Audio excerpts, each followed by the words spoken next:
ته سمه ګرځېدونکې میخانه یې. ته سمه ګرځېدونکې میخانه یې، سړي ته چې وګورې مدهوشه کې. ته سمه ګرځېدونکې میخانه یې، سړي ته چې وګورې مدهوشه کې. او ته خپل ځان کې عجیبه یو افسانه یې، سړي ته چې وګورې خاموشه کې. او ته د حسن نه متاثره پښتنه یې. ته د حسن نه متاثره پښتنه یې، سړي ته چې وګورې پرجوشه کې. او ته د ښکلا یو نه ختمېدونکې پیمانه یې.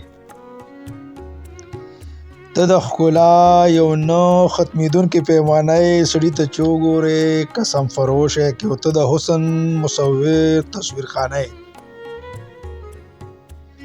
ته د حسن مصور تصویرخانه یې، سړي ته چې وګورې خانه بدوشه کې. او ته د محبت جاه و جلال چال یو شاهانه یې.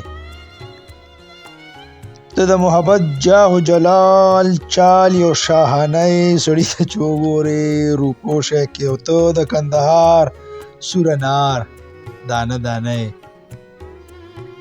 ته د کندهار سور انار دانه دانه یې، سړي ته چې وګورې سرګوشه کې. او ته د حسن تکمیل یو بهانه یې.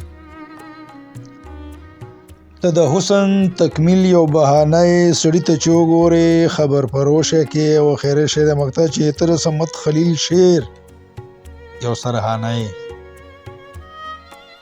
ته د صمد خلیل شعر یو سرهانه یې، سړي ته چې وګورې نرم ګوشه کې.